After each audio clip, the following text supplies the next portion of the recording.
Hello everyone. आज मैं आपको 10वीं क्लास की literature book footprints without feet की chapter number 3 the midnight visitor की डिटेल समरी बताने वाली हूँ। पहले इसको इंग्लिश में समझने की कोशिश करेंगे, फिर हिंदी में। So let's start it English first. The midnight visitor is a detective story which is written by Robert Asher, and this story is about a secret agent Oswald. One day, Oswald and his writer friend Fowler went to spend an evening to the French music hall, and Oswald had a room in the gloomy French hotel on the sixth floor. When they were returning and they were discussing, Oswald said, "My dear friend, presently you are going to see a paper, a very quick, important paper for which several men and women have risked their life. Come to me. Someday it may affect the course of history." As he spoke and closed the door of his room behind him, and he switched on the light. As the lights came on, Fowler had his first thrill of the day. He saw a man who was holding an automatic pistol in his hand towards them across the room. Oswald blinked for a few times and said, "Max," he whizzed, and he said, "You gave me a quick start. I thought you were in Berlin. What are you doing in my room?" Then Max was surrendered, said, "The report," he murmured. "The report is being brought to you tonight concerning some new missiles. I thought I would take it from you. It will be safer in my hand than yours." Then Oswald moved to an armchair and he sat heavily on it. Then he said, "This is the second time in the month someone got into my room without my permission throughout that nuisance balcony." Then Fowler's eyes went to the window, which looks very ordinary, and there is no any balcony.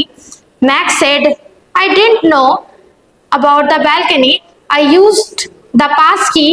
If I had known about the balcony, I must not have faced some trouble." Then Oswald said, "It's not my balcony. It belongs to my next apartment, which was the part of a large unit, and management has told me to block it, but they haven't." Fowler jumped at the sudden knocking, and Max told, "Who is at the door?"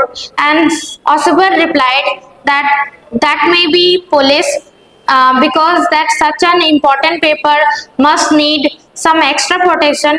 So I told them to check on me, that to make sure everything is all right.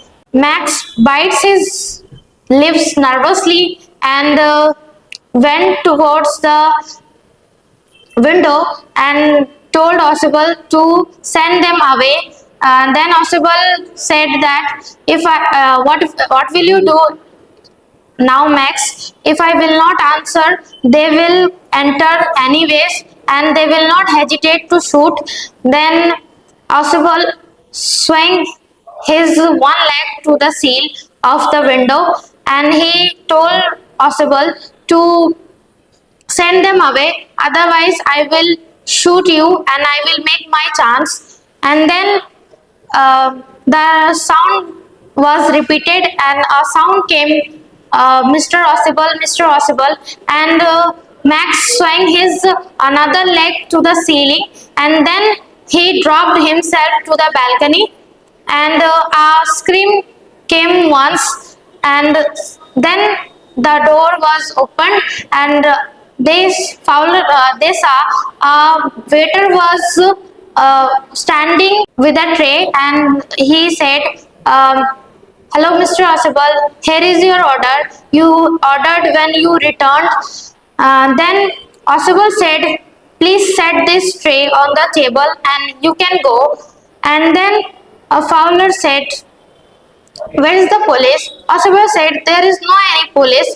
And then Fowler said, "What about that person who is waiting on the balcony?"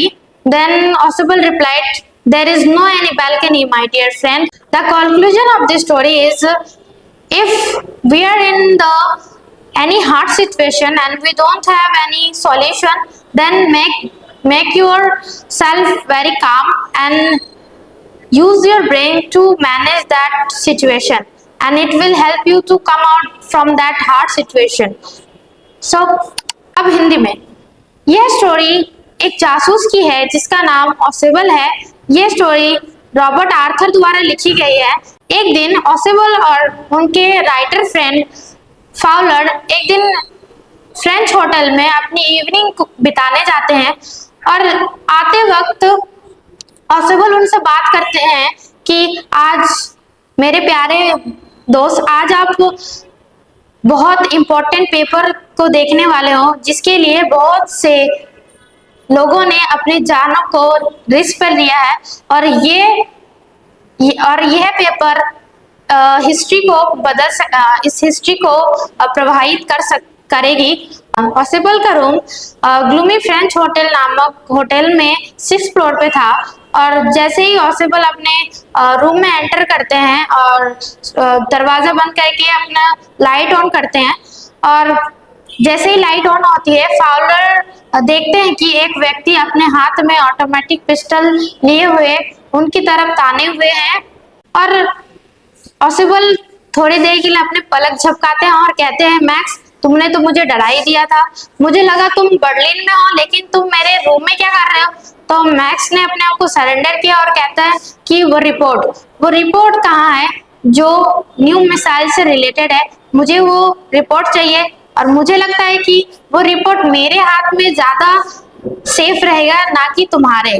फिर Ausable एक arm chair के ऊपर बैठ जाते हैं और कहने लगते हैं कि ये दूसरी बार है जो कोई मेरे रूम में बिना मेरे परमिशन के बेकार की बालकनी से मेरे रूम में घुस आया है। फिर फाउलर खिड़की की ओर देखने लगते हैं कि वो देखते हैं कि ये तो बिल्कुल एक आम सा खिड़की है और वहां पे कोई भी बालकनी नहीं है। फिर मैक्स कह उठते हैं कि बालकनी, मुझे तो कोई बालकनी नहीं दिखी, मैंने तो एक पास की का यूज किया, अगर मुझे बालकनी के बारे में पता होता तो मुझे इतनी मुसीबतें सहनी नहीं पड़ती। फिर ऑसेबल कहते हैं कि ये मेरी रूम की बालकनी नहीं है, ये मेरे बगल वाले रूम की बालकनी है जो कि एक लार्ज यूनिट का पार्ट था, और मैंने मैनेजमेंट ने कहा था कि हम इसको ब्लॉक कर देंगे, लेकिन उन्होंने इसको अभी तक किया नहीं है। फिर एक अचानक से दरवाजा खटखटाने की आवाज से फाउलर डर के चौंक जाते हैं और जंप करते हैं, और फिर मैक्स कहते हैं दरवाजे पर कौन है।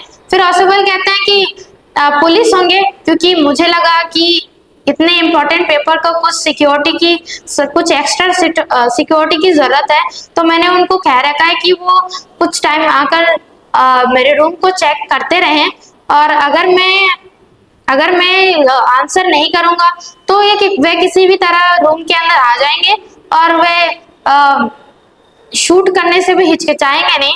फिर यह सुनते हुए मैक्स डर के मारे सीलिंग की ओर, खिड़कियों की ओर बढ़ने लगते हैं, और उन्होंने अपने एक पैर को बालकनी की ओर झुला दिया, और वे कहते हैं कि तुम जल्दी से उनको भेज दो, वरना मैं तुम्हें गोली मार दूंगा और मैं वो पेपर्स ले लूंगा। फिर वे अपने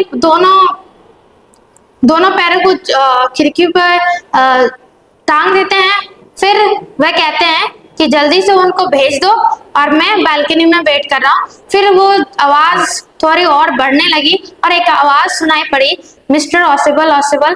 फिर मैक्स ने अपने आप को अपने हाथों को वहां से छुड़ा लिया और बालकनी में कूद गए।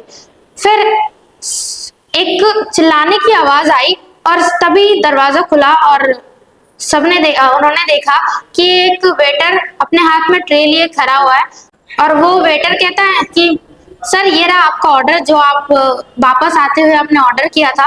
तो ऑसेबल कहते हैं ये टेबल पर रख दो और तुम जा सकते हो। फिर फाउलर कहते हैं कि पुलिस कहाँ है। ऑसेबल कहते हैं वहां पे तो वहां कोई भी पुलिस नहीं है, ये सिर्फ हेनरी है जिसको मैं आशा कर रहा था। फिर कहते हैं कि उस आदमी का क्या जो बालकनी में वेट कर रहा है। ऑसेबल फिर कहते हैं कि वहां पे कोई भी ऐसी बालकनी नहीं है, और इसी सीन पर यह कहानी खत्म हो जाती है। इस स्टोरी का मोटो है कि आप किसी भी हार्ड सिचुएशन में क्यों ना हो, आप सोच विचार करके उस सिचुएशन को मैनेज करने के बारे में सोचें और यह उस सिचुएशन को और इजी बना देगा। और जितना आप घबराओगे उतना वो सिचुएशन कठिनाई से भरी होती जाएगी। सो हमेशा किसी भी सिचुएशन आप फंसो, हमेशा ही सोच विचार और शांति से काम लें। Thank you.